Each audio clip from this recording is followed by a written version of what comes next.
안녕하세요. 미리네 라이브 상무모입니다. 프리미어리그 개막전부터 시작해서 이변이 속출하고 있습니다. 토트넘은 사우스햄튼, 첼시, 울버햄튼을 차례로 만나며 2승 1무 현재 4위에 랭크되어 있습니다. 토트넘은 이번 시즌 챔스 진출권도 따냈죠. 해리케인도 프리시즌부터 구슬땀을 흘리며 지난 시즌과는 달리 시즌 준비를 참 잘했습니다. 그리고 지난 시즌 득점왕을 차지한 손흥민의 존재도 있기 때문에 토트넘은 이번 시즌 시작 전부터 굉장히 기대를 모았습니다. 더불어 1억 파운드 이상을 지출하며 현재까지 무려 7명의 선수를 영입한 토트넘입니다. 그중 페리시치, 히샬리송, 비수마 등 알짜배기 선수들을 영입한 토트넘이죠. 또한 이번 시즌부터는 프리미어리그의 교체 카드가 5장으로 바뀌었기 때문에 전력 보강을 많이 한 토트넘에게는 상당히 유리한 면으로 작용할 수 있습니다. 실제로 첼시와의 경기에서 중원 싸움에 밀리자 토트넘은 3백에서 4백으로 전환을 하고 손흥민, 클롭스키, 히샬리송, 케인, 공격수 4명을 넣으며 첼시에게 변칙적인 전술로 동점골을 만들어냈습니다. 사실 사우스햄튼과의 개막전 이후 첼시에게는 극장 동점골로 승점 1점, 울브스에게는 답답한 경기를 했지만 골을 넣어야 될 때 확실한 마무리를 보여주며 승리를 가져왔던 토트넘입니다. 경기력 측면에서는 아직 아쉬운 면이 많을 테지만 토트넘의 시즌 출발은 이보다 좋을 수 없습니다. 그리고 이어지는 9월 경기에서도 토트넘에게 좋은 이유 몇 가지가 있는데요. 이와 관련된 내용을 여러분들께 공유드리고자 합니다.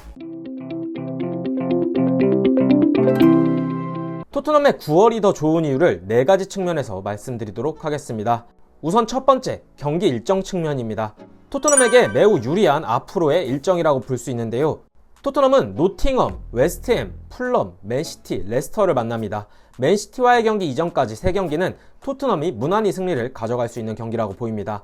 노팅엄은 현재 1승 1무 1패, 웨스트햄은 3전 전패로 리그 최하위에 머물러 있습니다. 그리고 풀럼도 3경기에서 1승 2무를 기록했지만 상대적으로 토트넘보다 전력에서는 뒤처져 있는 게 사실입니다. 그리고 리그 최강이라고 불리는 맨시티이지만 지난 시즌부터 유독 맨시티에게 강한 모습을 보여줬던 토트넘입니다. 그리고 맨시티 다음으로는 레스터시티를 만납니다. 레스터도 이번 시즌 출발이 굉장히 좋지 않습니다. 3경기에서 1무 2패를 기록했죠. 토트넘이 첼시전부터 꾸역꾸역 승점을 갖고 온다는 느낌은 있지만 어찌됐건 어떻게든 승점을 가져오는 게 강팀으로서의 면모라고 볼 수 있을 것입니다. 그리고 더 중요한 것은 지난 3라운드에서 맨시티가 뉴캐슬과 3대3으로 비겼으며 첼시는 리즈에게 3대0 충격패를 당했습니다. 그리고 3라운드 아직 치러지지 않은 레즈더비가 있죠. 리버풀과 맨유와의 경기가 남아있습니다. 리버풀도 2경기 2번의 무승부, 맨유는 2경기 2번의 패배를 기록하고 있습니다. 빅6 팀들 중 아스날을 제외하고 가장 좋은 출발을 하고 있는 토트넘이라고 볼 수 있습니다. 그리고 시즌 초반 승점을 쌓으며 리그 선두권으로 치고 나가는 게 중요한데요.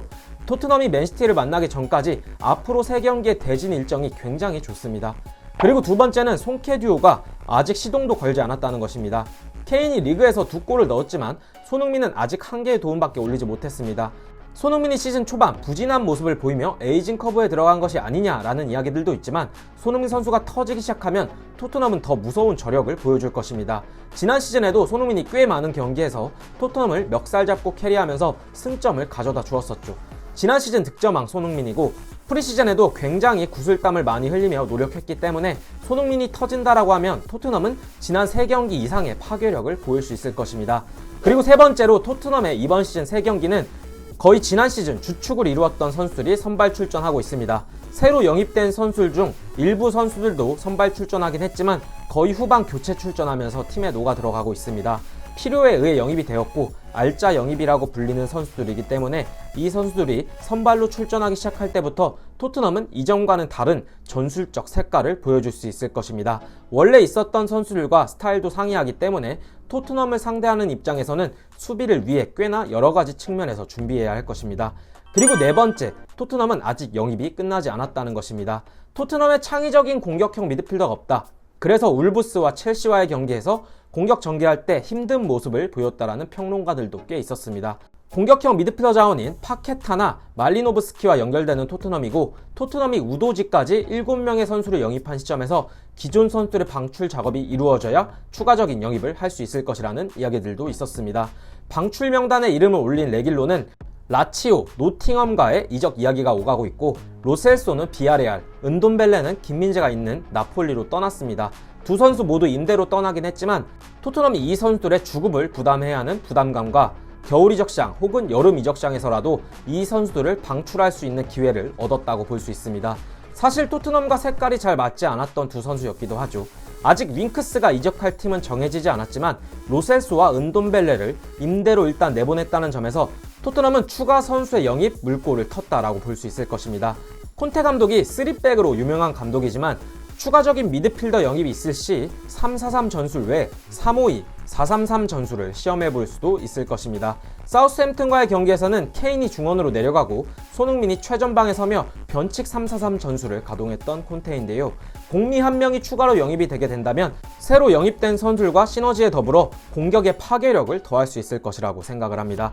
이처럼 많은 이유로 토트넘이 굉장히 좋은 출발을 하고 있고 앞으로 있을 4라운드 경기에서부터도 승점을 차곡차곡 쌓아서 다른 팀들보다 유리한 위치에 설 수 있다는 내용을 여러분들께 전달드리면서 이번 영상은 마치도록 하겠습니다. 이번 영상은 여기까지고요. 영상 끝까지 시청해주셔서 감사드립니다.